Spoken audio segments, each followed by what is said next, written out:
Hello and a very warm welcome to all the viewers of Detox, that is, Disruptive Literacy Talks. And this is Tanmay Prakash, your host of the session. Detox aims at coming together in eradicating illiteracy and focusing upon the foundational literacy and numeracy, as committed under the Sustainable Development Goal 4 and in India's national education policy as well. Detox is an initiative of Global Dream, a disruptive movement for universal foundational literacy and numeracy. It was launched in 2014 by Dr. Sunita Gandhi, an educationist and a former economist at the World Bank. By using the disruptive and research based methods and processes, Global Dream aims to come together in making India 100% literate in a time bound mission. And moreover, we believe in disrupting the status quo when best is not the enough. Moving on to today's session, it will be based upon school and the needs of community. And with this, I would like to introduce you with the speaker of the session, Mr. Richard Allen, Director Partnerships at VOYCE, who will be speaking upon the topic creating schools of excellence and aligning mission statement with the needs of the community at the 21st century expectations. Mr. Richard is recently retired public school principal and central administrator, serving learners, teachers, educators, and parents for more than 34 years. He has finished his career by leading the first early college high school in New Jersey. Currently, he is serving at VOYCE as the Director of Partnerships, which is an international legal language interpretation service provider. Richard remains active in the education arena as a professor at Monmouth University and Brookdale Community College in their graduate and undergraduate educational programs. Additionally, he facilitates the New Jersey Alternate Route Teacher Certification Program at Brookdale Community College for the New Jersey Department of Education. He served as an active member of Educational Leadership Cadre for NJDOE and NJDOE Principal Monitoring Program. Richard is a co-founder and a co-facilitator of the New Jersey program of Autism Think Tank. We at Detox are highly glad to have Mr. Richard with us. Welcome, sir. Welcome to Detox. Oh, thank you, and thank you for inviting me. It's an honor, an unexpected honor, and a pleasure to be with you today. Same here, sir. And especially thank you for joining at this time with us. So, moving on with the session, we all know that the world is dealing with the global pandemic right now. The schools have been shut down. How Right. to emphasize on education at this point of time, where people are in their homes right now? The education has gone digital. So, how to assure and bring new interventions in the field of education? So, that's an interesting question because, if you were a great teacher in a classroom, you probably are a great teacher doing it remotely. And if you're struggling in the classroom, you're probably struggling remotely. So, thinking of education as an art and a science, but while the science is there with programs and innovations and things of that nature, excuse me, if you don't have the art of teaching, the idea that it's a performance where you're facilitating the learning. If you don't have those skills as the artist of a teacher, you're struggling. So I know during the pandemic and during these lockdowns, people are scampering for they're looking everywhere for innovations. But if you don't know how to take it from that theory and put it into practice, then people are struggling. So those successful teachers who were always successful in a classroom and can transform that art form into a remote setting are probably doing great, and the students are thriving. Those who struggle now, and you don't have the advantage of having the door closed to the classroom and administrators making sure students are in class, we're finding that students are dropping out. They're not logging on, or they're logging on remotely, but they're not participating. They're almost becoming spectators in education. And what I'm always looking for are students who are participants, active participants in the learning process. After all, the students own the learning. as much as teachers want to say, it's about me, it's not about you. It's about the students. They should have accountability for learning, and they should have ownership for learning. But in this remote setting where the teacher hasn't been able to bring the students in, we're unfortunately losing them to becoming spectators or just not showing up at all. So it's a struggle. It is a struggle, and anybody who says it's not they're not being honest. Yes, sir. And so moving further, we would like to see the presentation which you are going to Sure. present. And there are some questions in my mind which we will discuss after the presentation also. Sure. So what I did is I put my thoughts into a PowerPoint, and not one is not more important than the other. One is not less important than the other. Not one doesn't come before the other. They're really just thoughts to. If our idea is to create a school of excellence, and what I used to say, a school of excellence and no excuses, there were a set of non-negotiables and some thoughts about how to create this school of excellence and no excuses. So if I can, I'll share my screen and I'll go through the presentation if that's good with you. Yes, sir. So okay, let's see. We share screen.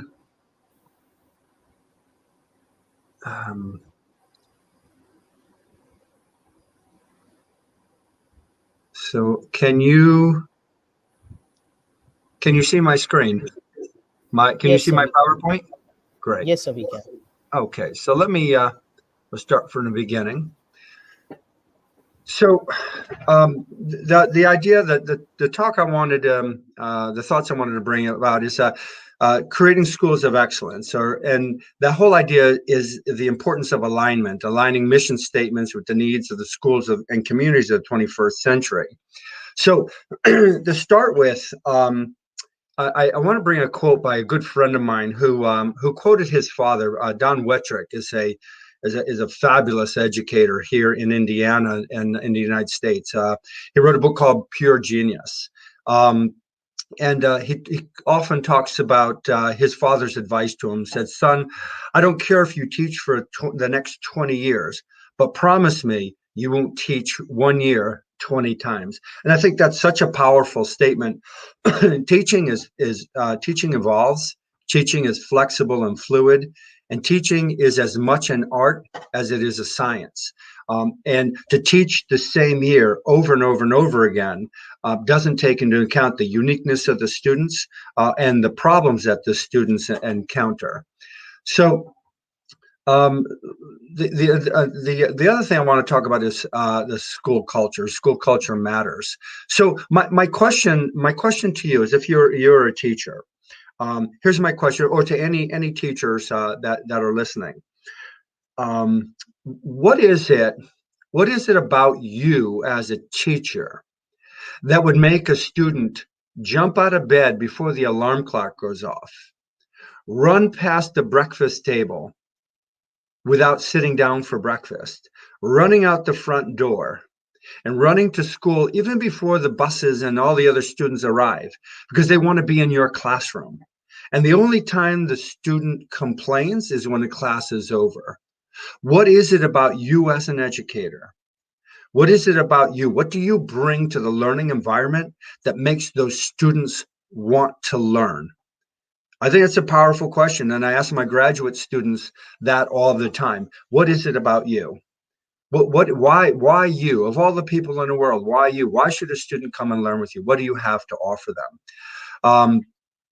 So it starts with creating a school culture and then a classroom culture. And that we talk about collegiality and experimentation and appreciation and recognition, caring and celebration.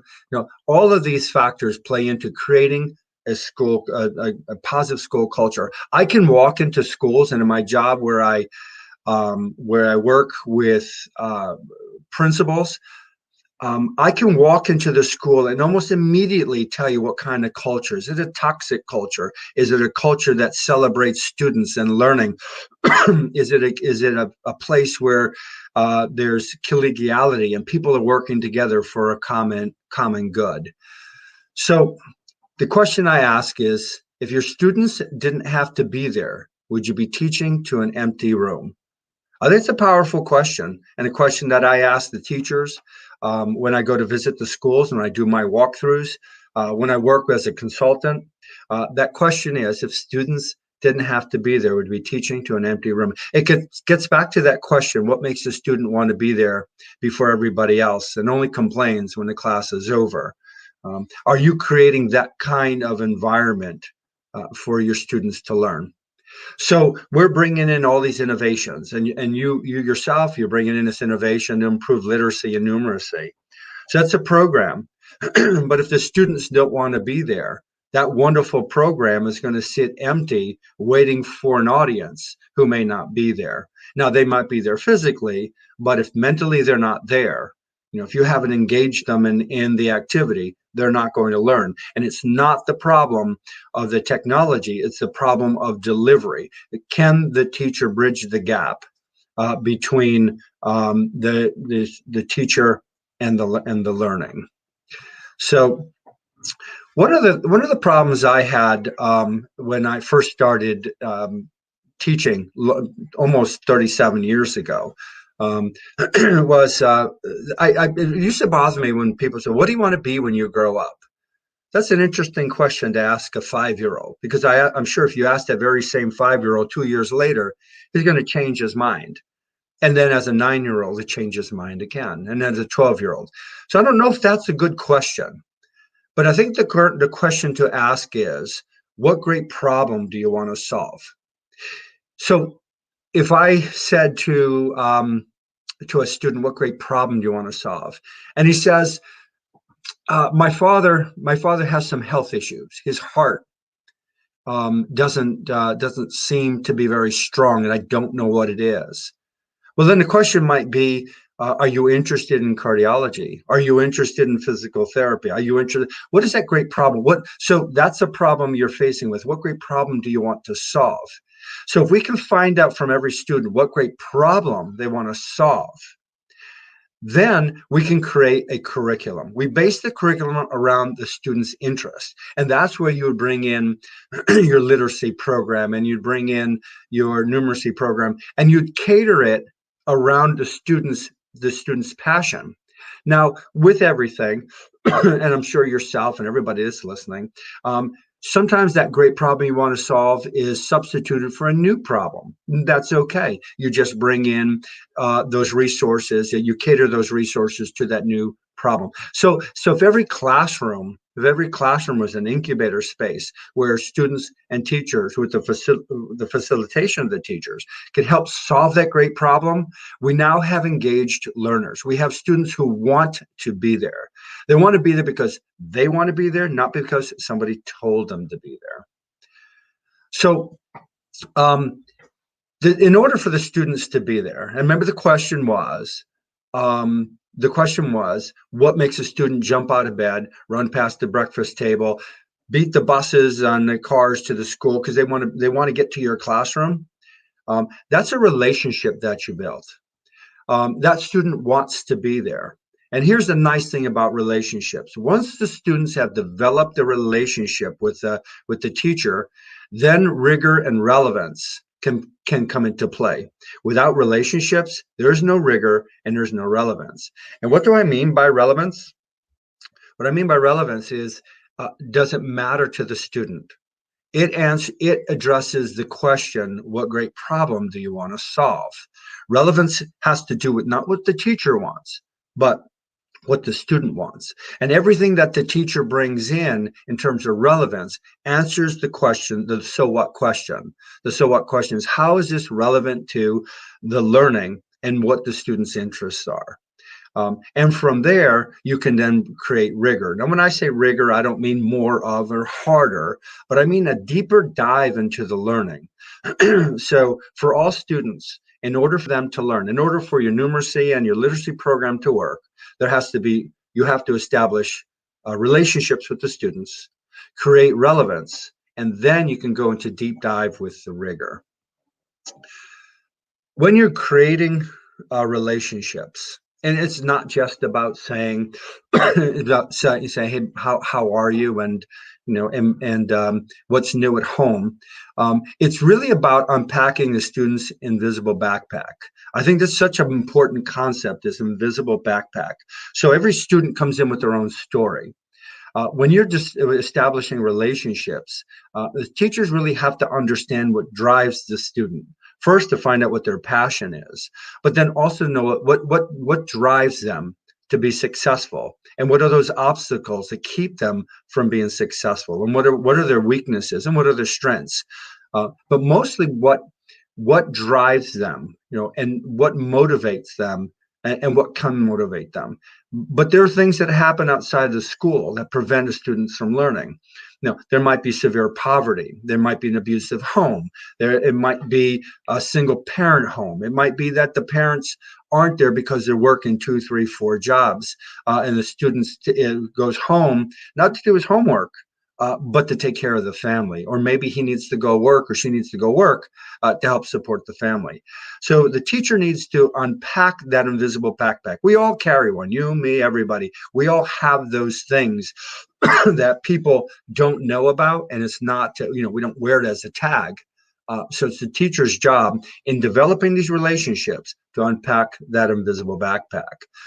So another thought I had here was about alignment. So what I mean by alignment is that everything and every part of the organization have to be aligned with a similar target. I do this experiment when I'm in groups in public. What I do is I ask everybody to stand up. And I ask them to close their eyes, and I ask them to put their right arm out in front of them, and with their index finger pointing out.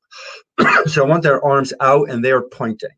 And then I ask them to make these quarter turns in space. So everybody's turning around, and I'm talking to them and talking about the importance of knowing your targets, knowing your North Star, knowing what the mission is of the school, and where you want to go, what success looks like. And while I'm doing that, I'm asking them to continue to turn around in a circle. So all the groups, and sometimes there's 200 people all doing the same thing. They're turning in their space, they're turning with their eyes closed and arm pointed out. When I'm done, I ask them to keep their eyes closed. And I ask them, with their eyes closed, to turn their body in the direction of where they think north is, without opening their eyes. North being our North Star, the direction you want to be, your mission. So I asked them to point north. Well, when they're done, I ask them to open up their eyes, but keep the arms pointed. And they'll notice that everybody is pointing in a different direction. Most everybody's pointing in a different direction. See, with our eyes closed, and with no direction, with no solid mission statement, without alignment, everybody's left to their own devices to guess where north is. What I like about your program with the literacy and numeracy, what I've read, is that it's creating a north.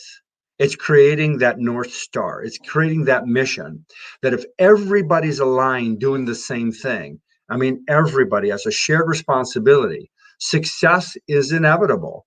But without proper guidance, without somebody showing them where to go and then supporting them along the journey, alignment is impossible. Alignment, it doesn't exist. And success is... success, if you get there, is probably more luck than it is anything else. So the whole idea is that alignment works. Everybody has to be working together, as you see from the graphic. Different paths, but everybody going in the same direction. So when we're working, and this is the work of John Hattie and in the visible learning research. And I don't know if you're familiar with John Hattie, but his work is amazing. And I know when we were talking earlier about the different programs that brought in because of COVID, and there's all these, there's almost to a point of what I call initiative or innovation fatigue, because everybody wants to bring their product into the schools now and into the remote setting, because this thing will get everybody to that next level. We'll make them better readers, so better in mathematics, better in science. We're throwing too much on the student. What you see with John Hattie here, his work is a meta-analysis of over 14 or 8,800 studies, I should say. He looked at those things in education that make a significant difference in the learning. And I think with schools and organizations looking to change schools and to create schools of excellence and no excuses, and where there's visible academic growth, I think this chart needs to be evaluated. And what I find interesting is that parent involvement is right up there on the top. Teacher relationships are right there on top. Feedback, descriptive feedback is important. Teacher clarity, teachers need to know where they're going. So if they have that program for literacy and for numeracy, the teachers have to be very, very clear they actually have to be experts in it, not just facilitators of it. They have to be experts in it. And students' expectations. So I said schools of excellence and excuses, and I repeated that over and over and over to my students. And we defined what success looks like. Each one of them had their own roadmap for success. They had to know that we didn't say you're just going to be great. What does great look like for those students? Collective teacher advocacy is very much on top. We've always had traditionally this overemphasis on homework. And look where homework is. It has almost insignificant impact on academic growth. It's surprising, isn't it? I think this chart ought to be something that every school takes a look at and prioritize their work in the school. So the other thing that I preach very heavily is disciplines across the curriculum. Too often, we teach math separate than science, separate than English, separate than social studies, separate than art. And I submit to you this, that every classroom, regardless of your discipline, should be a classroom where you study history and art and mathematics. So I say math across the curriculum and science across the curriculum, speaking across the curriculum, debate across the curriculum, art across the curriculum. So there's this cross-disciplinary approach to education. And in fact, in the United States, once the students get to high school, so that's their 9th year, they take biology.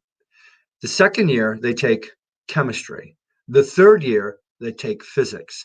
And when I ask teachers and administrators, my graduate students, why is it in that order? And they said, well, that's how I did it in school. I said, but what?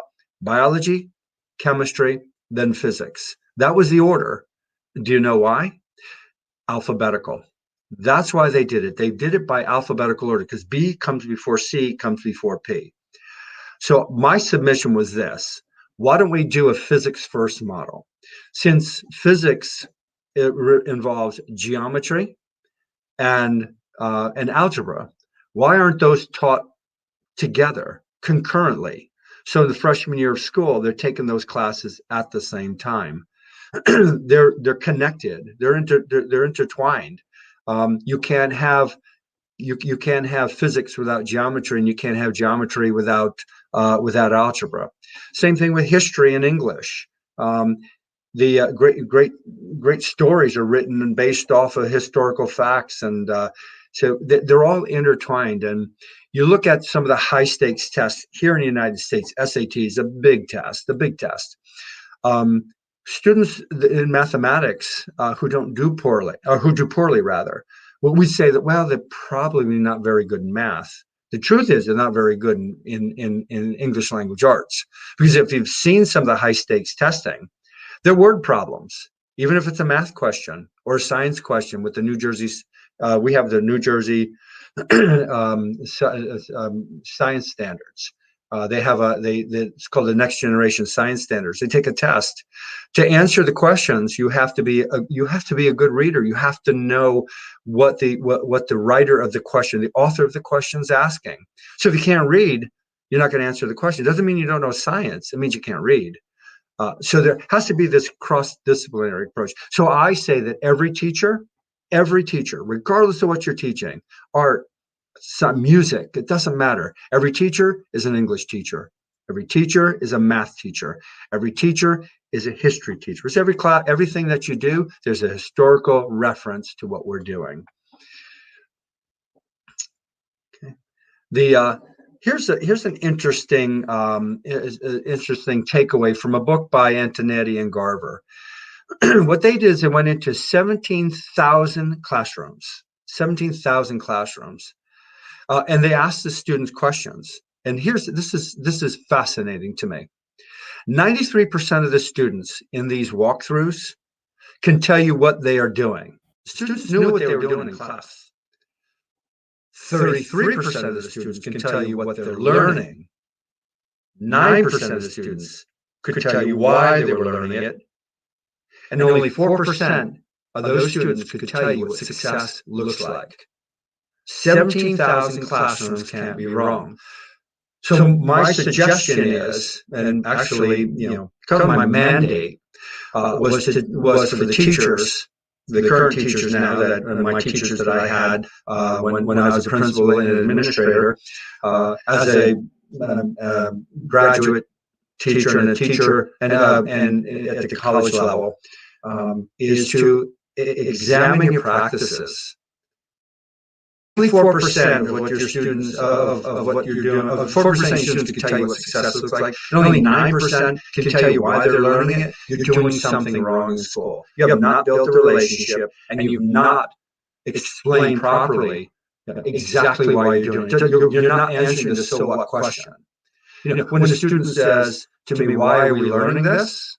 Well, it's not a question to be dismissed. It's a question to be answered. And it probably goes back to a reflection you need to have. Why aren't the students understanding why they're doing it? Where was the lack of communication, that miscommunication, or that gap in communication, that students don't know why they're learning what they're learning? So, in order to create schools of excellence and no excuses, what we have to do is look at the changes that we have to make. What does change look like? So oftentimes people want to look at the data and say, we got to make some changes. So they start presenting, they do what they call problem solving. Everybody does problem solving. They're problem solving this and problem solving that.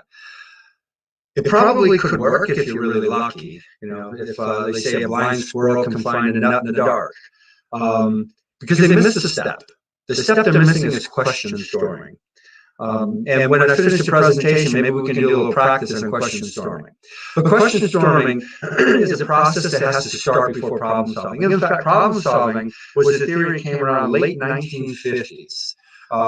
And all the industries started to pick up on the idea we have to do problem solving in order to solve these problems, become solutionaries. But 2 years later, the person who came up with the idea of problem solving said, that's kind of junk science. I think people got carried away. It's not really what it was intended to do. It doesn't do what it's intended to do because we missed a step called question storming. Question storming is so critically important whenever change is going to be made, or whenever decisions are made in the schools. So why this and not that? Why this program, not that program? And in fact, just taking a look at let's say at literacy. And starting question storming. So by question storming, people start asking questions about questions. What is question storming? Why do we need question storming?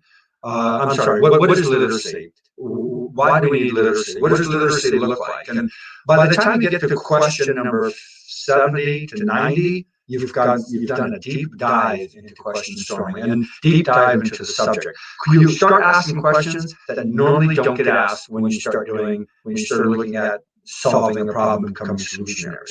So what does change look like? I think that's important. So you're going to go from failure and illiteracy to success.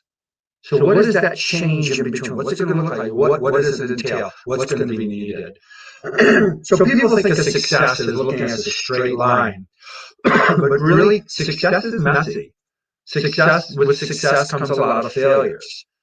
One of the things that I did, I went from a traditional schedule to a block schedule, where we shortened the amount of time with the classes. And the reason for that is I wanted to speed up success and also speed up failure so the students can then go back, take the courses that they failed without wasting a whole year failing. They can speed up the failures and then get to success much quickly. So success with any program, when you're bringing in this numeracy and literacy program in, people say, well, we're going to have this straight trajectory of success. That's unrealistic, and it's not how success happens. Success is messy. The other question is, what are your obstacles?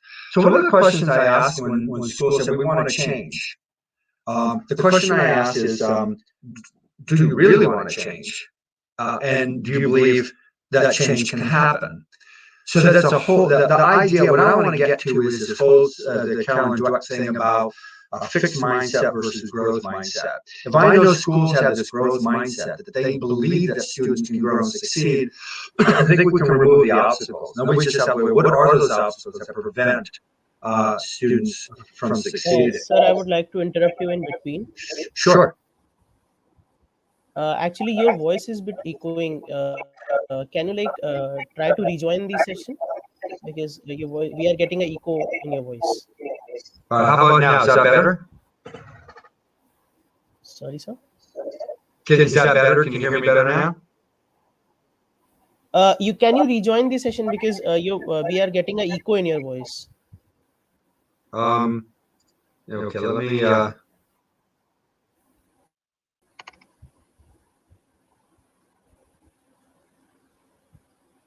So you want me to log out and then log back in? Yes, sir. Okay, all right, let me give that a try. In the meanwhile, sir is rejoining our session. I would like to ask all our viewers to post the questions in the YouTube section, comment section, as well as the YouTube comment section. You hear me now? Yes, sir. Okay. Welcome back. Okay. All right. Let me see. Let's see if I can get back to my. Okay. Can you see my screen now? No, sir. I think you have to share the screen.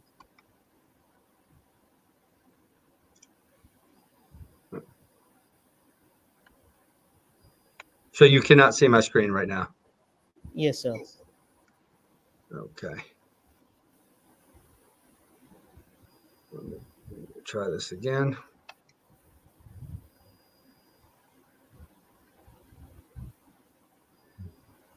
Screen.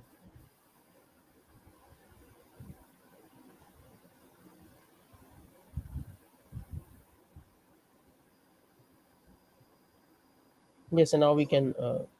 Okay. Pick up where I left off. Can you hear me now? Yes, sir. Okay. So we were talking about. Let me get from current screen.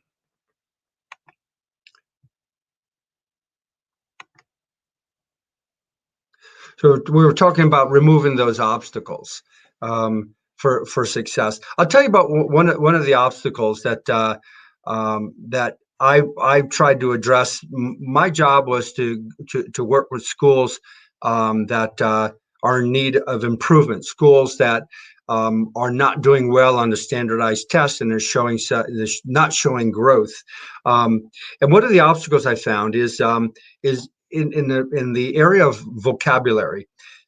From a 2014 study, here's what they found. They found that by age 4, children in middle and upper class families hear about 15 million more words than children in working class families, and 30 million more words than children in families on welfare.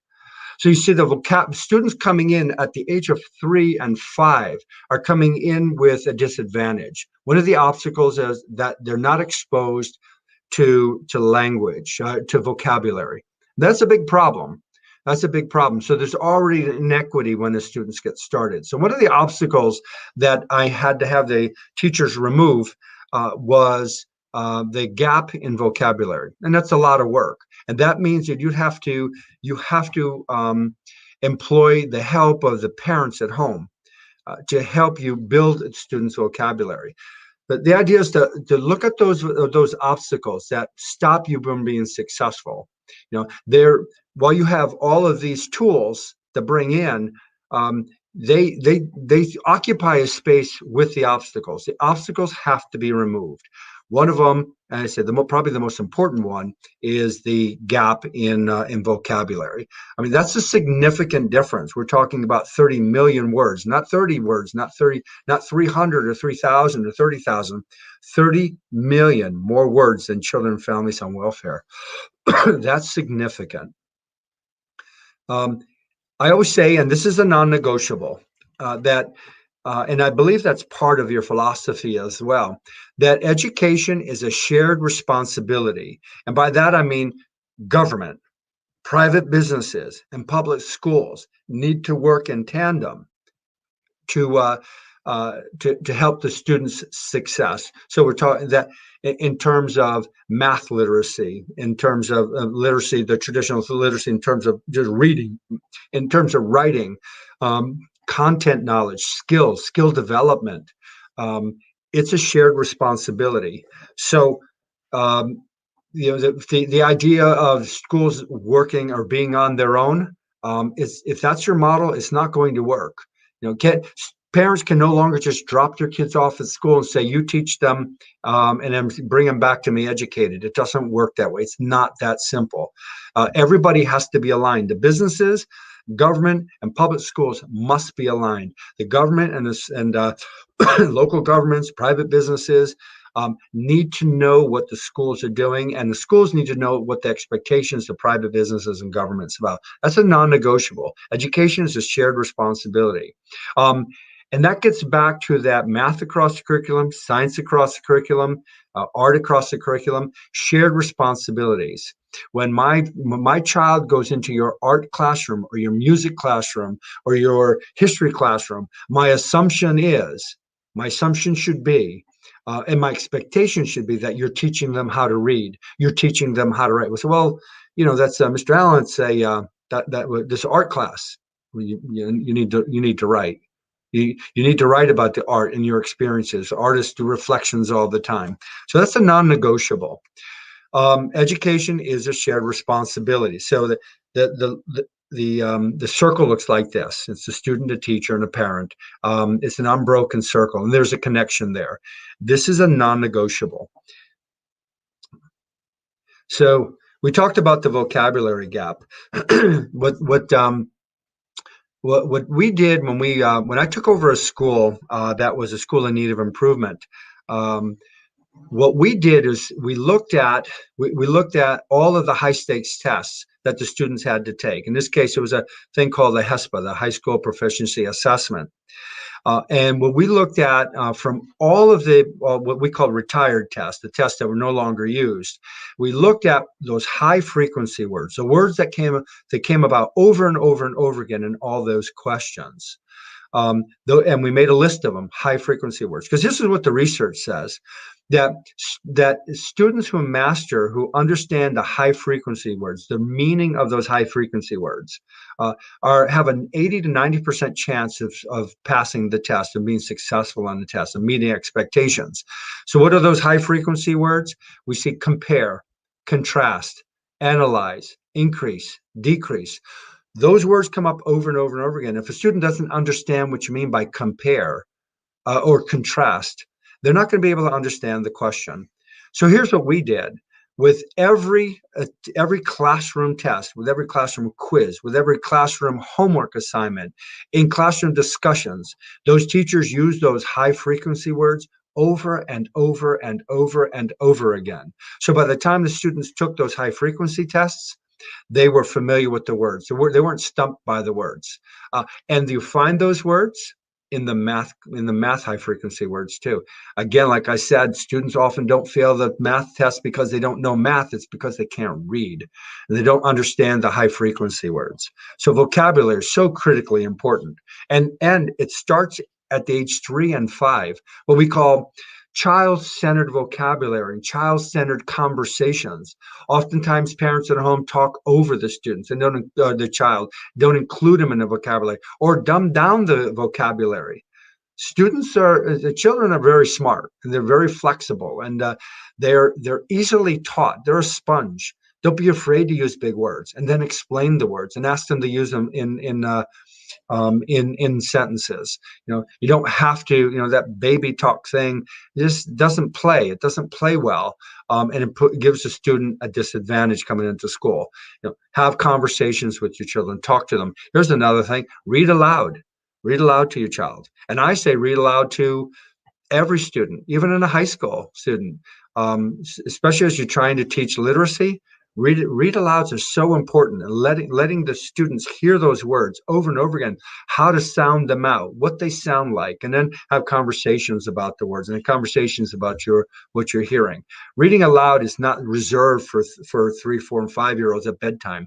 Reading aloud is a skill and a practice that should be done. Best practice should be done all the time. So what I said before, everyone's a literacy teacher, so get rid of the silos. What I don't want to see in a school of excellence, and no excuses, that there's a math department, an English department, a science department, social studies department that are all separated.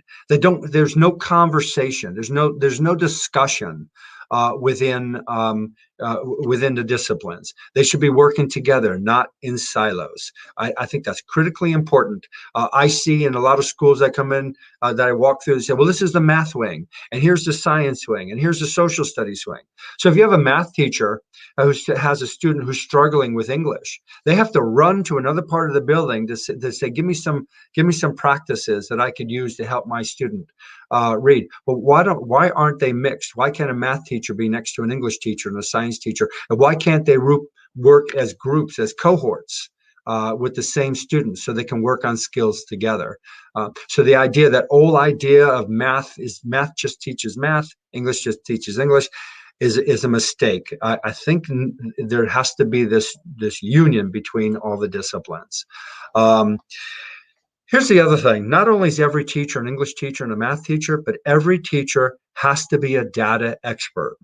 Here's what I find, and it's really frustrating in our journey to becoming a school of excellence and no excuses, is that either the data isn't shared with the teachers, or the teachers have it and they're not doing anything with it, or oftentimes they don't know what to do with the data.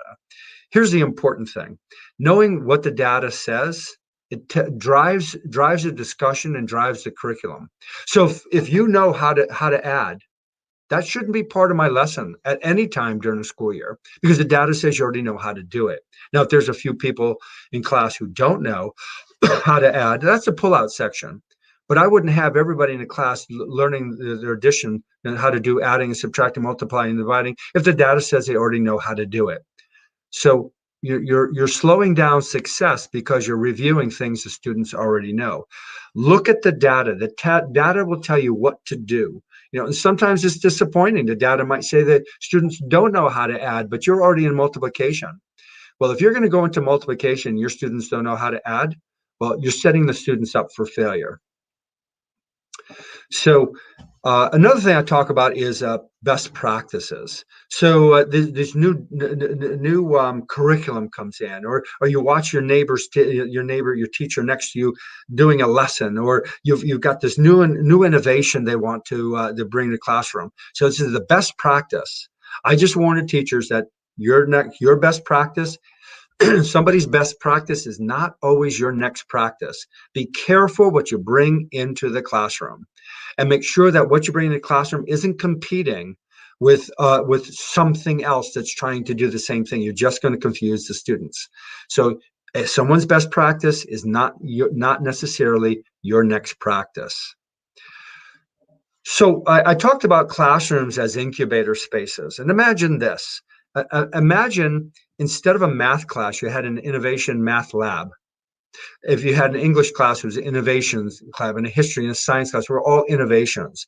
So imagine if in every one of your classrooms as an incubator space, as you're learning, and you're learning to a real world, you're learning to students' passion. And so if the students say they're passionate about something, it's that great problem they want to solve.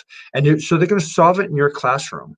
So why can't the next Uber or Airbnb or Alibaba or Amazon, why can't that come from your classroom? Why does it have to come from industry? So a student wants to, their great problem is they want to study cancer. Their sister has leukemia, so they start studying about leukemia and solutions to it. And what if in a process of learning in class, you're doing your history, your science, your social studies, your math, your art. They come up with maybe a solution to this world problem. It can happen. It doesn't have to happen in college or in industry. They don't own the right to discovery. They can happen in the classroom setting at any level. Classrooms should be innovation spaces. They should be incubator spaces for learning and growing and adding to the body of work that already exists out there. When my graduate students write to me, I ask them to quote themselves when they're giving when they're writing their papers, because I expect them to add to the body of work. I don't want them to repeat the body of work. I want them to add to the body of work. So here's another thing I hear often. They said, well, the students didn't learn it. Well, here's what I say. If the students didn't learn it, you didn't teach it. That's Alfie Kohn. And it really is disruptive. That attitude, if they didn't learn it, when the truth is you didn't teach it, is disruptive to the school. It's a toxic way to think. And it puts the students in a defensive. Again, the question I ask is, if students didn't have to be in your classroom, would you teach to an empty classroom? What is it about you that makes the student jump out of bed to learn? Because you're teaching, that's why they're there. Because you made learning exciting. Because they're better for being in your class than not being in your class. So we talked about creating schools of excellence and no excuses, and we talk about alignment. So your art teacher and your history teacher and your math teacher all have to be on the same path. All have to be pointing north. So one part of the school is building a bridge and the other's a tunnel. You see, there's a problem there. So alignment is important. So every test and every quiz and every lecture and every assignment has to be aligned to your mission. And what is your mission? To improve literacy, to improve numeracy, to get students ready for the 21st century, for the jobs that exist in 21st century. And those jobs are problem-solving jobs. They're not menial jobs. In the 21st century, and we're looking at 2025, the World Economic Summit believes that by the year 2025, about 50% of the jobs are going to be the work is going to be done by entrepreneurs. Are we preparing the students for that? I mean, think about what we've been doing in schools all these years. Do you think they came up with the idea of Uber and Airbnb and Amazon sitting in your high school classroom or middle school classroom? I don't think so. It didn't happen there. In fact, some of these great innovations came from people who dropped out of school to follow a passion project that they had. So they weren't learning it in school. They were learning it outside of school. So there's a misalignment there between the expectations of the future world of work and what's happening in schools. So those are just some of my thoughts to get our conversation started. And I see we have some chats here. Okay. Yes, sir. We are having some questions. And before introducing Dr. Sunita Gandhi ma'am in the session as the discussant, I would like to take up one question from Sure. the chat. That is, Mosina asks that educational assessment is both ubiquitous and unpopular. What are the challenges to the implementation of these educational shift? So that's interesting. It's a great question. I'm on the board of trustees of a private school called Voyagers Community School. The philosophy there is that there are no tests. There are no assessments. The students don't take SATs. They don't take the standardized test. It's project-based. learning. It's problem-based learning, and it's they're it's project-based, passion-based, and problem-based learning. There are no tests. It seems to me that these tests were just an easy way to separate students. But and they're encouraged by educators. And I'm sure you've all heard of the concept of what's it called? Oh, it'll come to me in a year. Where we teach to the learner. It's differentiated instruction. That's the word I was looking for. This differentiated instruction. So students, so we teach differently, and we preach the model that we learned from Gardner. Talks about the multiple intelligences. So we address students who can read, or we address students who learn by reading, and those that learn by listening and learn by doing. And so we practice that all the time. So we differentiate the instructions, but we give one test. We give a written test. So how is that fair? So that the student who learns by listening and learns by doing has a disadvantage for those high stakes tests where you sit down and paper and pencil and you add.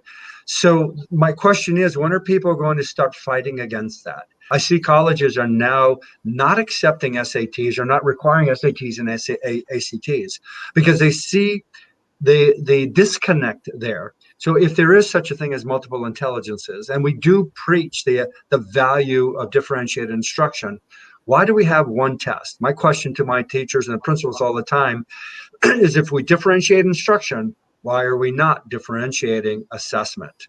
I don't know if that answers your question, but I think if we're going to make a change, it has to start with the teacher saying we're not doing this anymore. It has to be from the bottom up, not from the top down. I think teachers have to take that stand that if you want me to differentiate instruction, you must differentiate assessment. Yes, sir. And with this, I would like to introduce Dr. Sunita Gandhi in this session as the discussant of the session. Sure. Welcome, ma'am. Welcome to Detox. Thank you, Tanmay, and lovely to have you, Richard. And I've been listening intently to all that you've been saying. We missed a little bit because there was some voice interruption, but I'm sure we'll catch up on that in this part of the discussion. Sure. Basically, when we are looking at education, there's so many issues, and what you've isolated are the key factors that, of course, I mean, you're using Hattie that is absolutely perfect because the meta-analysis is 25 years or more of his hard work, 80,000 individual researchers in the English-speaking world, and some 1,000 other meta-analyses that he has put in his meta-analyses.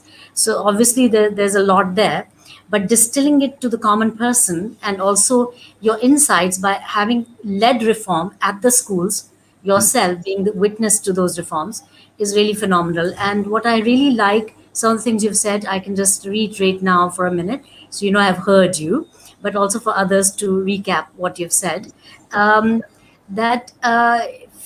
really like the idea that don't ask children what they want to become, because they will obviously say different things at different points in time. Sure. And they're not clear, and that's not a fair question either, because that's not their reality anymore, or should not be. Basically, what you want to ask them is, what problem do you want to solve? And I think that was phenomenal. My father and mother, who are educators, we run the world's largest school here in Lucknow. It's a Guinness record holder, being the world's largest, and also UNESCO Prize for Peace Education recipient. So this particular school, my parents brought us to think that career means service. So follow your heart, do what you like doing, and then end up finding a way to serve humanity. So I thought that kind of echoed well with what you had said, find a cause, and how you anchored with the children's own, need to solve a problem around them. And I think that's what they, that'll really start getting them to think about problems around them. I think it's phenomenal what you said there. If you want to motivate the student to read, have them read something they're passionate about. If I want to learn something, I'm going to, and it doesn't matter what it is. If it's a problem I want to solve, then I'm going to make it an effort to read. And if I can't read, I'll say, Dr. Gandhi, teach me how to read. I need to know more. I'm curious. I want to know more. Yeah. It's phenomenal. I think this one thought is so powerful that we can't imagine. It doesn't show up in Hattie. There's certain things that don't show up in Hattie. For example, what doesn't show up in Hattie is the idea of ipsative compared with self. So this last question from Hasina Mirza was about assessments. And I think that feedback is there, of course, on Hattie is 0.7 effect size, which is pretty high, very high. Yep. But there's no discussion on ipsative because maybe there's not any research or hardly any research on ipsative. So when Professor Gwyneth Hughes of IOE UK was trying to look for research on it, she chanced upon some of my work because I'm very keen enthusiast on the idea of comparing with self, not others. Now here you brought in Alfie Kohn as well, and Alfie has written his book, The Case Against Competition. And so I think that, a lot, and he talks mostly about cooperative learning and cooperation, and not so much about comparing with self. So, I mean, all these are valid and important points, but not all of them make it on the Hattie list, though he already has 252 influencers. Right. That's quite a lot. But anyway, so research must go on, and teachers must be themselves very good researchers because they have the laboratory of the classroom in front of them. And if they also think in terms of needs analyses, in terms of what does my class need, what is this child saying, why is he saying, and they contemplate on it. And in that will lie their next research project, how to have that circumvented or addressed. I really liked your idea of relevance, relationships, alignment, which is itself the target, that events, people, what, why, how, all should be aligned. So inside out, everything should be aligned. I also liked your whole idea of teaching across the curriculum, that every teacher should be cognizant of every other subject and no walls between them. Mm-hmm. And the idea of shared responsibility, that education is a shared responsibility and everybody needs to be on the same page, basically. Yeah, and I saw that in some of your work too. I mean, you're expecting the community and the parents to be part of it. Too often parents just drop their students off, say you do it, and I was saying, no, we do it. Now I wanted to get back to something. You're talking about Hattie and you're talking about Alfie Kohn, and it got me thinking. When I get my graduate students, and these are people who've been teaching for quite a while, and I'll say to them, tell me, who's your favorite baseball player? Who's your favorite football player? Who's your favorite hockey player? They can tell me. I say, who's your educational hero? Well, they don't have any. They don't. They might mention one or two people. I have in my list Dr. Tony Wagner, Ted Dintersmith, Pam Moran, Don Wettrick, Rick Wormley, Tracy Severance, Glenn Robbins, Douglas Reeve, Dr. Reeves, Karen Jeffrey, Eric Scheniger, John Hattie, Thomas Gutsky, Dave Burgess. Those, and that was just a quick jot I did today. We're not in this alone. We're not alone. I mean, I'm taking your work now and I'm going to go forward with it.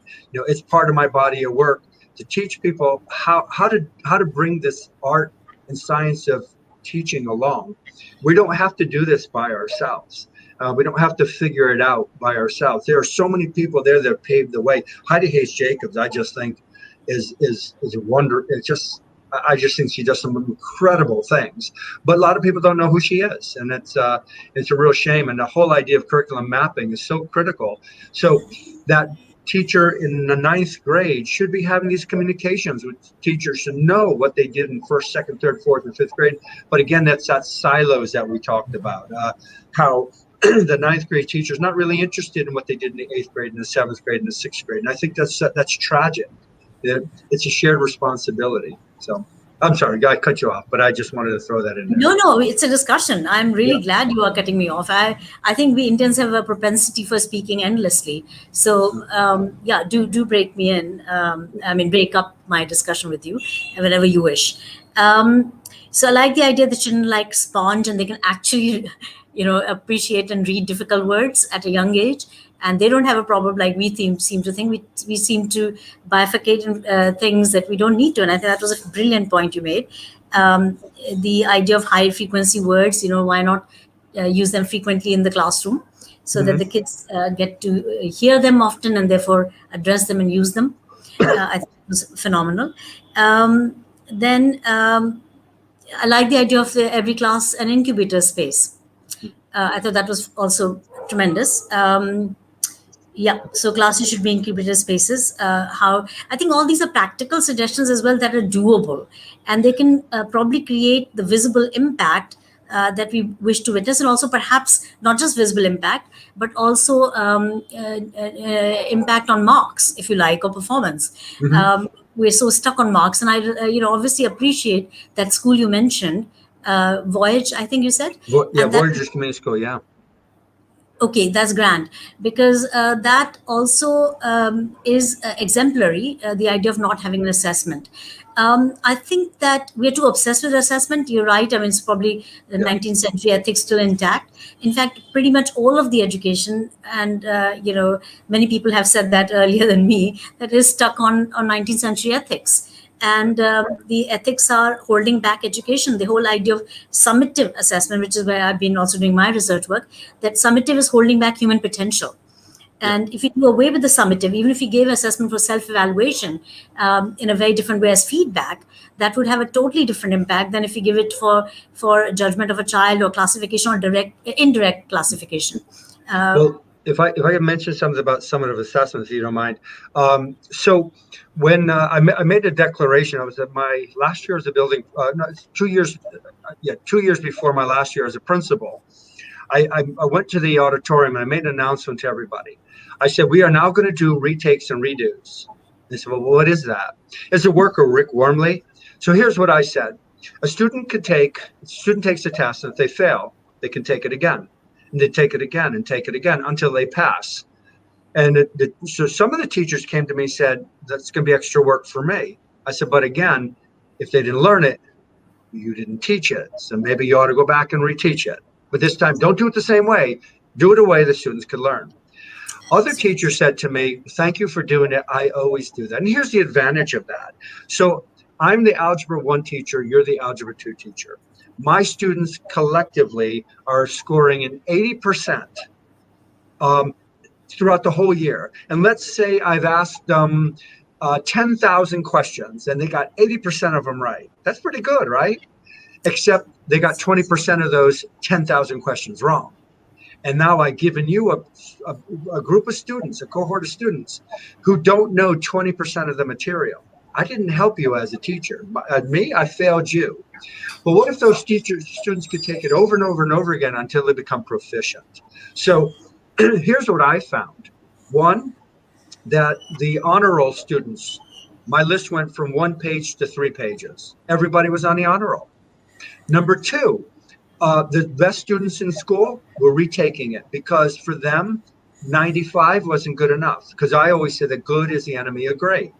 And people say, well, how could that be? How could good be the enemy of great? And I said, well, you're going to go for brain surgery. I have a good doctor here and a great doctor here. You tell me, you pick. I want the great doctor. Well, so good is the enemy of great. So I even found, so everybody started taking advantage of this. And here's the second thing I said about a summative assessments.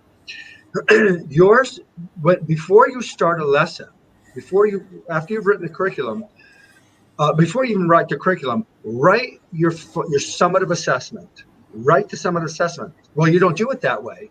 The six worst words you could ever use in education is, we've always done it that way. Right?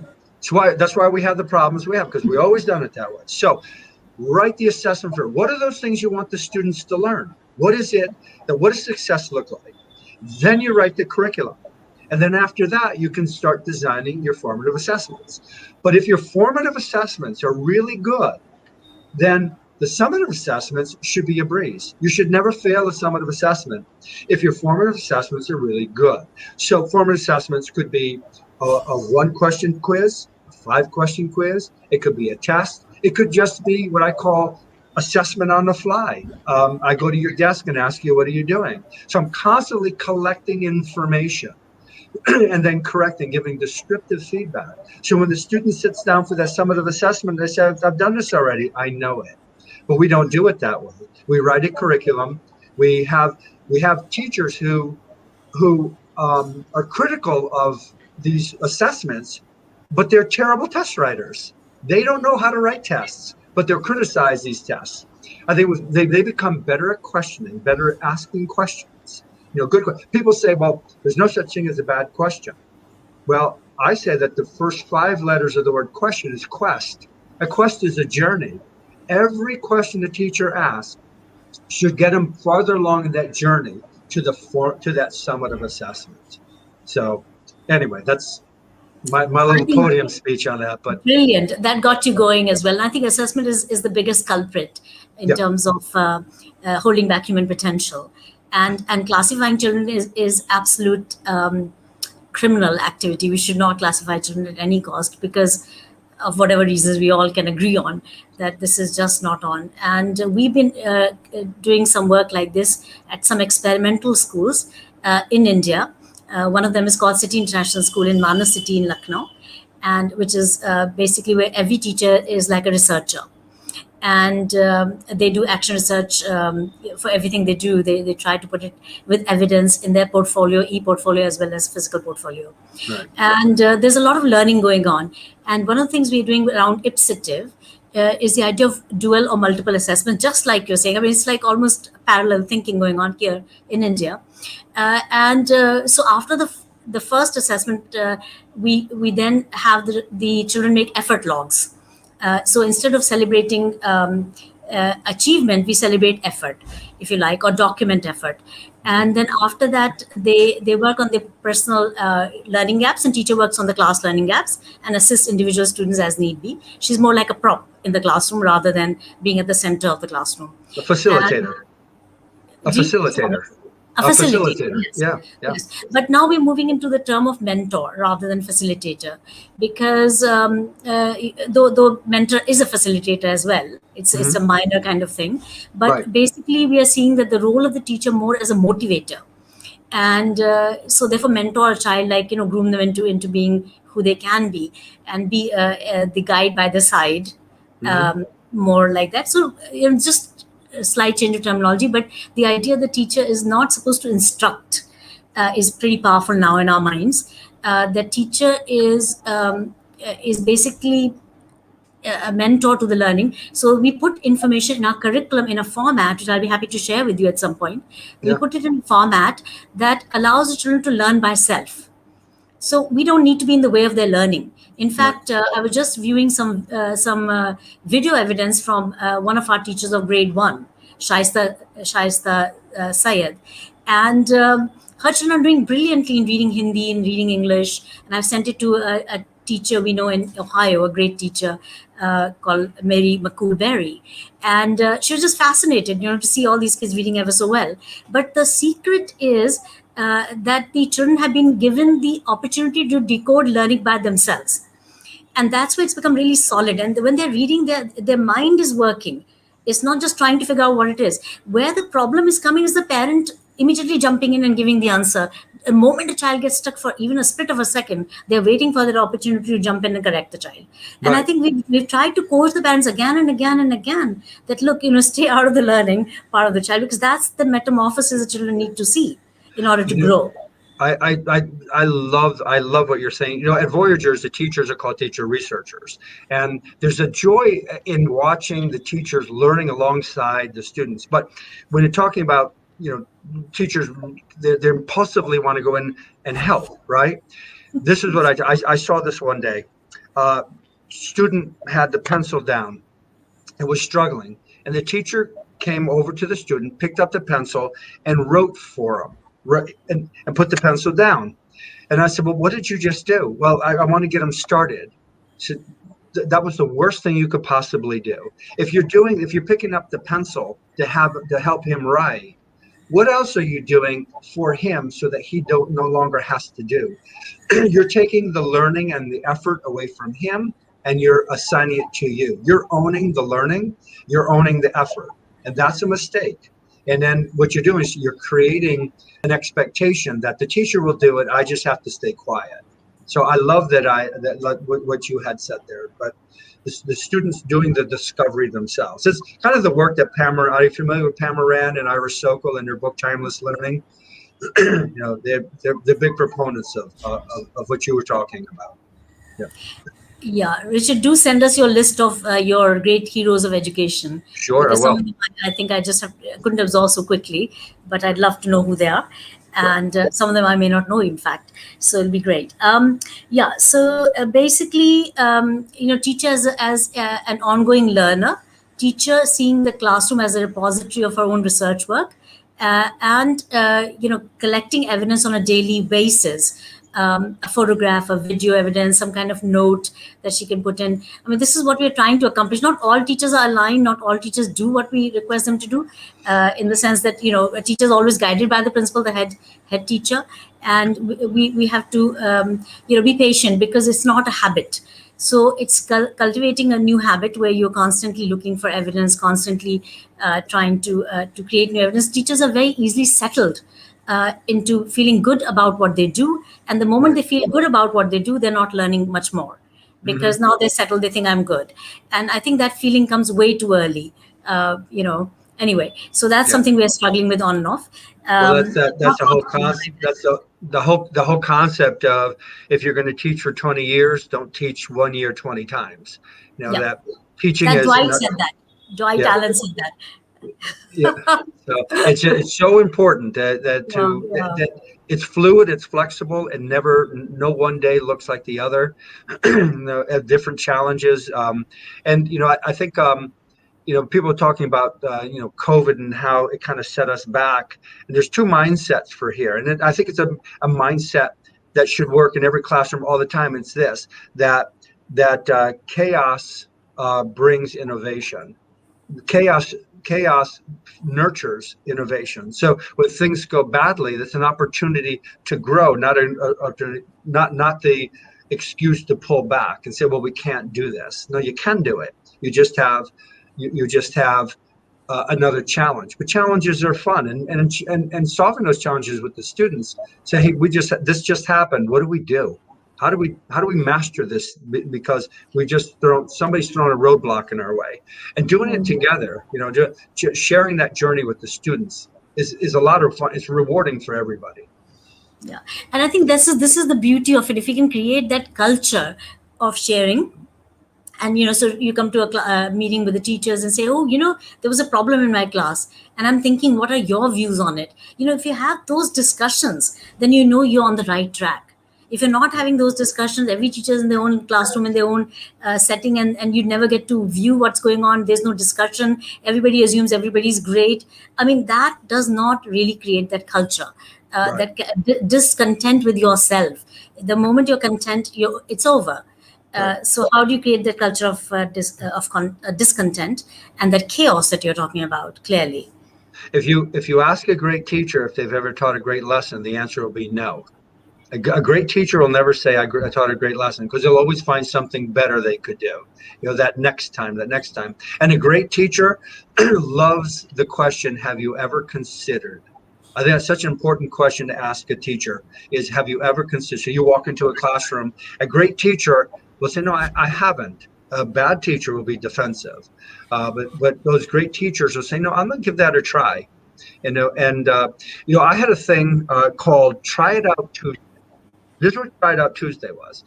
Anybody walked into the classroom on a Tuesday could not do an observation. You could not do a formal written observation of that class, because on Try It Out Tuesday, the teacher was trying out something innovative that they've never done before.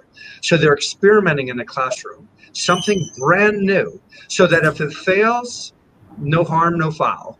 But if it's successful, it could become one of their next practices. So on Try It Out Tuesday, if a superintendent or assistant superintendent or supervisor or director walks into class, don't come in with paper and pencil, because it's Try It Out Tuesday. It's a chance for the teachers to do something brand new. I love it. It's fantastic. Yeah. So, considering that it's already gone on a lot longer than we normally have, I'm it is the sorry. longest talk we've done. I'd like to ask a question about blended learning.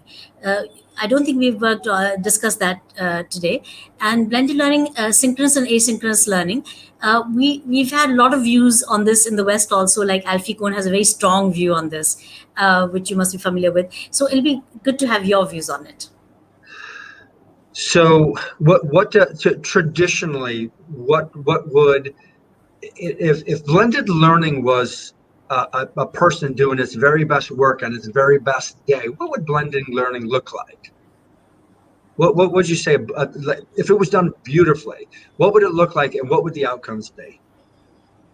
Well, I think the only outcome I look for is the children are very curious. They learn, they do something immediately following that they want to do, like a project or an assignment that is open ended. And so something beautiful that comes out of it. If there's nothing coming out of it, I think it's pretty much a wasted day, because hardly any information goes in just by talking. Right. So, yeah, I always say that if a project without passion, and without passion, it's just a project. A project without a purpose is just a project. It's just a book report. It's nothing. So, blended learning. So if the students find a passion, they find something they want to do, and you build the skills around it, blending learning would be because now it's the project and the learning is owned by the students. And they're going to add to the body of work. They don't have to have doctor after their name. They don't have to have a title. They can add to the body of work because it's something important to them. But if I said to you in this blended classroom, blended learning, I want you to study tigers. I don't want to study tigers. Yeah, but that's on the list. But I want to. You'll get a book report. But if there was a big problem you wanted to solve, I'll give you an example. We had there was a lake they were going to dredge, a man-made lake that, I'm sorry, not a lake, it's a waterway that went into the ocean right around the school. It was owned, the lake was surrounded by 4 other towns. So the Department of Environmental Protection was there with one of the senators, and with the senator and the mayors of the town. So I called up and I said, one of my classrooms are going. I'm just letting you know they're going. So the senator's secretary called and said, you don't have to go. It's not for kids. I said, no, it's part of the classwork. They're going. No, they don't have to. I said, no, they don't have to. They're going to. So I got a call from the senator, the state senator, and he said, that's really nice. You want to go. I'll come in and talk to them. I said, no, they're going to the meeting. They're going to present. No, they don't have to. So I get another call from the superintendent. Superintendent says, Rich, are you and the students going to this meeting? Yeah. He said, well, I have the senator here and he doesn't want you going. And I said, well, we're going. He said, well, how are you getting there? So we're going by bus. He said, well, I have one question for you. I said, what is that? He said, can I go with you? The senator was upset. So we showed up. So the students showed up and they presented. I didn't say a word, but they presented the pros and cons to dredging in terms of economic, the growth in economics and the destruction of economics, the growth of recreation, destruction of recreation, the destruction of ecosystems and the growth of ecosystems. But that was their project. These students were in the class not because they had to take the class. They took the class because they wanted it. So they came they came twice a week to the class. They had class session. The other time they were doing it on their own. So, but because it was a passion project, well, let me tell you, they changed the views of all those people there. And the senator called me up and I said, oh, am I in trouble? And he said, no, I just want to thank you. They were prepared. The professionals were not, because it was a passion project for them. So blended learning works if it's purposeful, if there's relevance that goes and relationships that go with the rigor. So it's like anything. There's an old Western movie here. It's called Shane, and the kid comes up to the hero and he says, "Why do you wear your gun up here high when everybody wears it low?" He said, "One way is as good as any and better than most if you know how to use it." And then later on, he says, well, why do people wear 2 guns and you only have 1? And he said, the cowboy says, the lawman says, 1 is as good as 2 and better than 2 if you know how to use it. I think any strategy we have for teaching and learning works if you know how to use it. Bobby Knight was a great basketball coach. He coached basketball at Indiana. He had 1 offense. That was it. Everybody has these complicated offenses, and his argument was One is as good as many and better than most if you know what you're doing. If you're really good at what you're doing. You have a literacy program. I like what I saw. Actually, I love what I saw. So my suggestion to the teacher is that this is all you're going to do. Become an expert at it.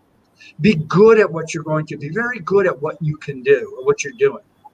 Or don't do anything at all, because, and if your heart's not in it, and if you don't understand, if you're not that expert, it's not going to work. One's as good as many and better than most if you know what you're doing. Blended learning works if you know what you're doing. So, when I see cooperative learning, people say, well, it doesn't work. That's because you don't know how to use it, because you don't know about accountable talk, and you don't know the science behind it. It's not just people getting together, working together. There's a science to it. Cooperative learning works if you know what you're doing. So, So I don't know if that answered your question. Brilliant. All points taken. But there is one more small thought on my mind, which I think I should better clear it, probably in the minds of the listeners as well. The idea of differentiated assessment and not just differentiated teaching. I've had this idea that we should not differentiate at the level of the child. If we have to differentiate, it should be at the level of the objective or the criterion to which we are teaching. So it should be that micromanaged rather than at the level of the child or at the level of the table, like they do in the UK, table A, B, C, D, E. And or level of the child would mean, diagnostic testing and giving them, and then saying you 3 go here and 5 go there. I'm more a proponent of mixed stages or random mixing of groups and people together, working towards common objectives, which is where I think you're also coming. To a great extent, and that the testing be formative to start with and be self-led assessment, so that you're going from one goalpost to another and you're learning in the process. Because if you look at John Hattie's, he's alluded to the fact that year-on-year learning is very low in classrooms. In fact, what we want to gauge is, has learning taken place? And we don't need to do those old style tests at all, because they don't really tell you a very big story. I mean, the idea, we're using 4 assessments. So at the beginning of teaching, we ask children to make their own questions. They prepare a paper, their lesson they're going to learn the next day. They read on their own and they prepare one question. And that one question they put on a Google Doc, and then the teachers use those questions and say, okay, today I'll take up Richard's question. And Richard has written this particular question, and there are 4 choices. What do you think is the best answer here? And the children will raise their hands, or they will electronically answer, or they'll put in in chat box or whatever. And the teacher gets to know how many got it right, how many got it wrong. And accordingly, the teacher can decide, I need to reteach or teach and make the mental note or a written note to herself. I need to do this with that question. Then the teacher should have the first of the 4 assessments also taken up then and there, and let it be a multiple choice question, because you quickly get to know how far the class is in a very, very quick time. So that's what they do as the first quiz. Then they start teaching after that. And what they teach is what's missing. They don't have to teach the whole thing, but they spend more time on things that require more elaboration, more hands-on learning or discovery learning or whatever. And then after that, they do the second quiz. The second quiz is really, have they learned the things they did not know earlier? And so she can modify the quiz before they take it. They're already pre-prepared, but she can modify based on the performance in the first quiz. And then at the end of the second quiz, if there are gaps remaining, then they become personal learning gaps for the children, who prepare their own effort logs and task cards. And the teacher then teaches to the class the difficult areas and fixes the gaps for the class, and individually also as well, what is required. Say it takes a day, 2 days, 3 days, doesn't really matter, because the goal is not time, the goal is perfection. So till perfection is reached. And then at that point, the third quiz is given. And there you get to hopefully see 100% performance. If not, there's a 4th quiz as well, but the 4th quiz can be given as a surprise test a little later on. You move on to the next topic as well. So topic or subject matter or project or whatever it might be. And a lot of it is self-analysis as well by the children. There's written questions as well and all this. So, but those are details. But that is the process that we are following right now. What are your thoughts on that and about differentiated learning? Well, it's interesting. I've got a lot of thoughts here. I think about a study that they did. There's a not too far from me is a private school, probably the #1 rated school in New Jersey. they gave a final exam, the final assessments to these students in May. Students did very, very well on those tests. They took it again in October. The average score was about between 75 and 80. So the question is, did they learn it? What did they learn it for? They learned it for the final exam. They didn't learn it for lifelong learning. So assessments are tricky things. But I like what you said about don't differentiate, about everybody having to take the same test. It got me thinking about this. I don't know exactly how you said it, but I thought it was brilliant. So in the United States, baseball is a pretty big sport. I don't know if you follow much baseball there, but there's the home plate is where you want to cross over. So I would ask Richard, may I interfere and say, intervene a little bit and say that I used to be in a baseball team called did you? Ballpark Estimates, and that was when I was in Berkeley, California. So Okay. that was the worst team of Berkeley, and I was a member of that. It's called Ballpark Estimates. So, well, the home plate. I would ask the group of teachers. I said, how many people played baseball in Little League? And they raised their hand, and I said, and I would have home plate. I would hold the home plate with me because they wonder. I'd say, you're probably wondering why I'm holding this. Why do I have a home plate here? Because I'm talking about education. And I'd say, well, how big is home plate for Little League baseball, for the young kids? It says 17 inches. I said, that's right. So when you get to middle school and high school, how big is home plate? So 17 inches. So how about when you get to college and the pros? 17 inches. So let me ask you a question then. If a kid at any level can't get the ball over the plate, do you make the plate bigger so that the ball so that there's a bigger target? Or do you work on the skills? I said, well, we should work on the skills. I said, well, yeah, because if they don't, they'll never, what you're teaching them will never prepare them to play baseball because they can't get the ball over the plate. So you don't change the target, you change the teaching. True, sir. A teacher has to be an expert, must have trust. I don't know who wrote that, but I agree with that. You don't change the target, you change the teaching. And whatever it takes, so you differentiate, or whatever you have to do, whatever mode you have to get the students to understand the target, to master the target. You don't change the rules so that everybody wins. You change the teaching process so that everybody wins. I think it's brilliant how you put it. The idea that we're giving too many A's and stars for nothing, and making children feel like, oh, I'm good, when actually they should be striving for the next best, and there should be that quest to keep moving forwards. And there's so much to learn. Newton said that he was like Einstein. Newton was so humble about their learning. Newton said that I am but like a child playing with the pebbles and the stones by the seashore, when the vast ocean of knowledge lies bare before me. So they were humble enough to acknowledge they know nothing, and there's so much to learn that the earlier we settle that we know all and we need very little to learn, or I'm so good, that's where you draw the line so early on and not living. My mother's 86 and she's constantly a learner. Such an inspiration to all of us. Isn't that great? Well, talking about grades and all, I consider this. I mean, we've seen rubrics. Everybody loves rubrics. You get if you get a 1, if you do this, you get a 1, you do this, you get a 2, you do this. So what we're building into this learning that leads to an assessment, that leads to lifelong learning, and hopefully we give them choices. So you can get a 4, but do I want in medical school to have a student that always got a 4 when 5 is the best? This is my suggestion. How about create a 1-point rubric? I'm so with it.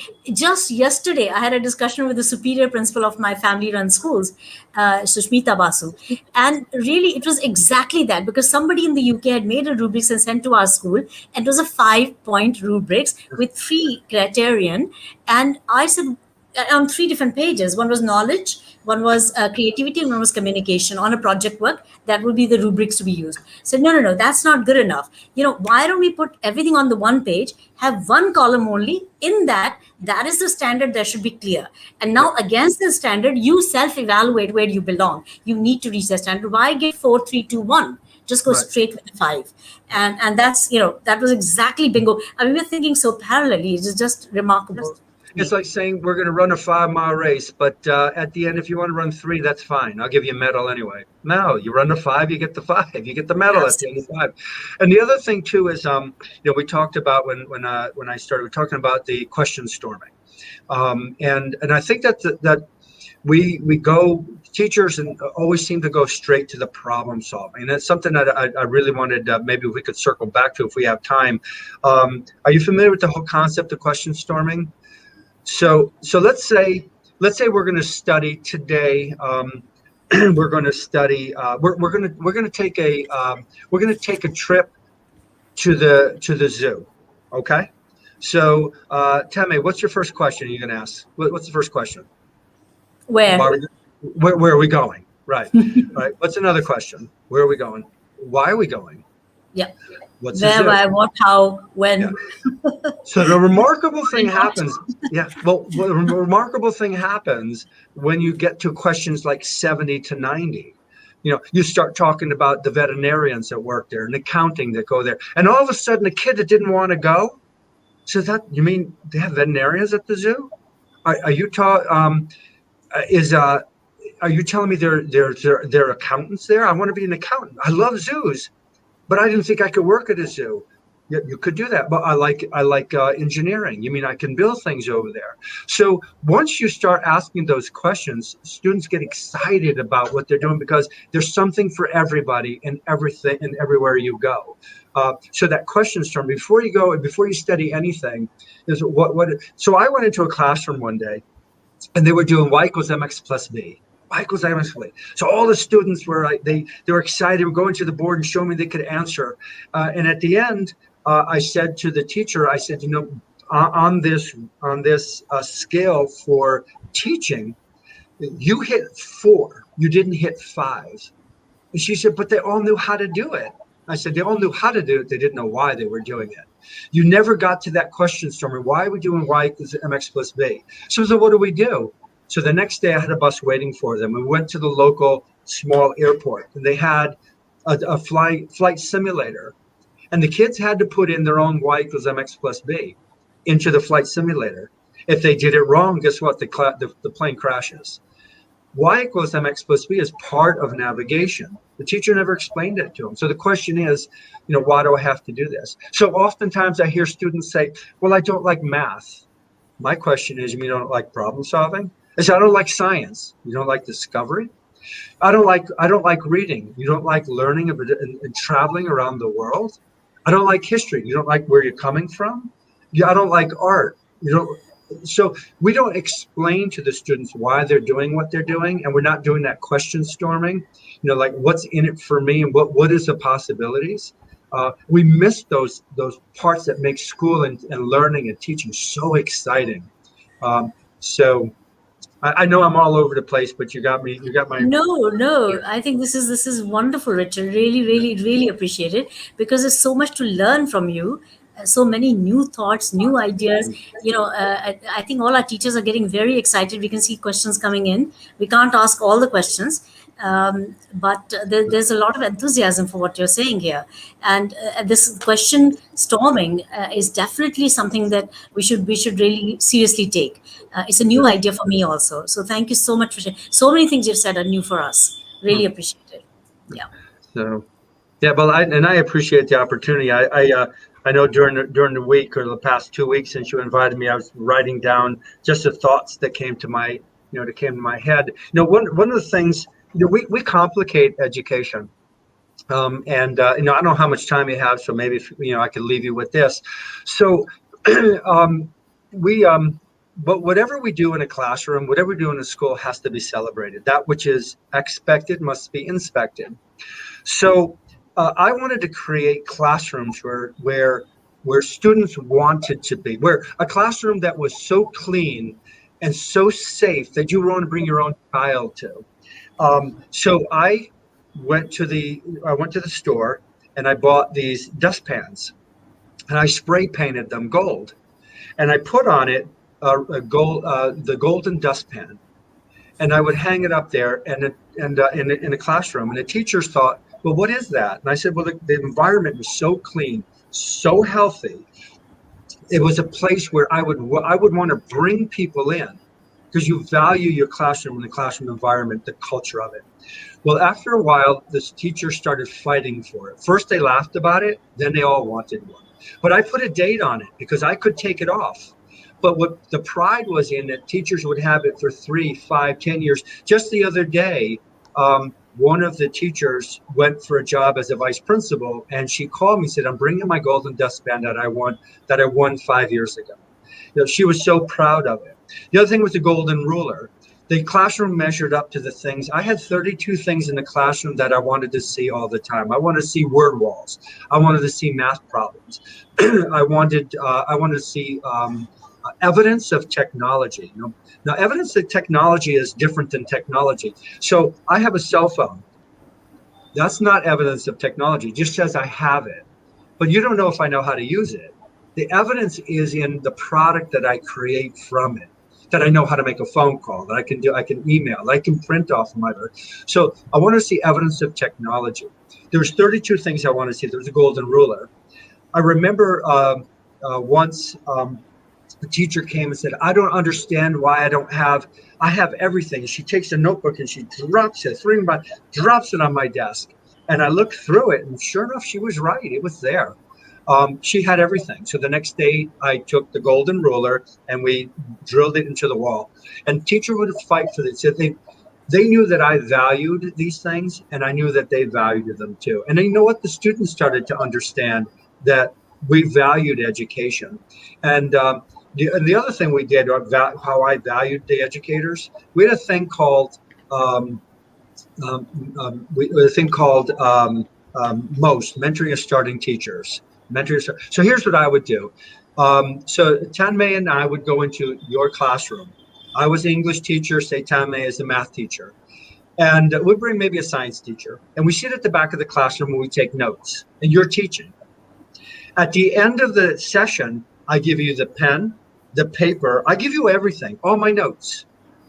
And you get to look at them. They're my assessment of what you did in class. So if the principal would come up to me or to Tanmay and say, well, how did Dr. Gandhi do in her class? We'd say, none of your business. Because there was a covenant between Tanmay, myself, and you that we were just giving reflections of your learning. But here's what we learned, that when Tanmay and I went into your class, we were learning. And then you learned from our reflections. So it became a cohort of people who continued to learn without the pressure of somebody else putting a quantity or a quality on the learning.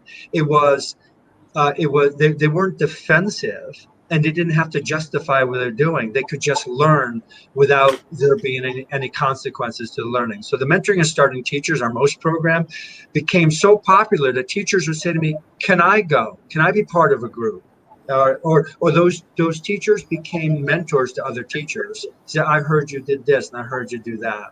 So I remember once a teacher came to me and said, I'm having trouble with cooperative learning. What should I do? So I sent her to Madame Brucaleri's class. About 10 minutes into class, the teacher comes to me and says, no, she's speaking in French. I'm a math teacher. She's speaking in French. I said, go back in class and learn. So, but they're teaching French. I said, don't listen to her words. Listen to her classroom management. Watch her body motion.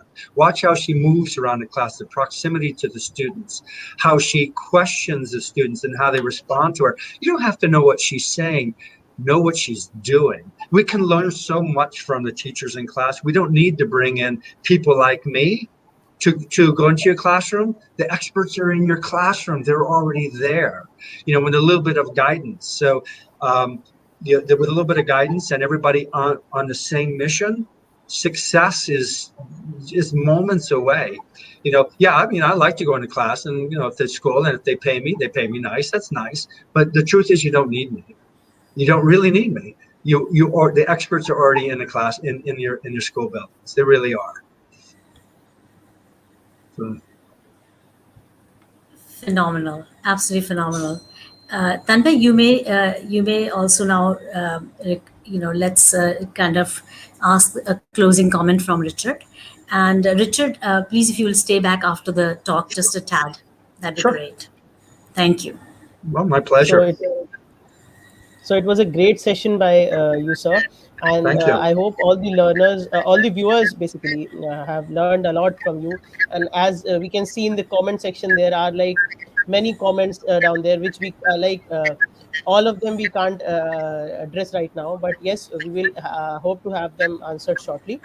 And yes, with this, we move to the end of the detox session. To learn more about the Global Dream 30 Hours Foundational Literacy and Numeracy approach, do visit www.globaldream.guru. And you can also WhatsApp us on 740-840-6000. With this, I would like to thank Mr. Richard for coming onto our session and telling us such wonderful things and the insightful presentation. And also thank you, sir, for accepting the invitation Oh, and coming here at Detox. it's my pleasure. My pleasure. And an honor. It's the middle of the night there, Richard. It's so amazing that you did this for us. So kind of you. Oh, my pleasure. There's always a good time to talk about education. There's never a bad time. Truly. Yeah, an educator is all-time educator. You're right. Yeah. Wonderful. Okay. Thank you so much, Richard. That's very Sure. kind of you. Thank you for being here. Okay. Good night, and thank you everybody for listening. I appreciate it.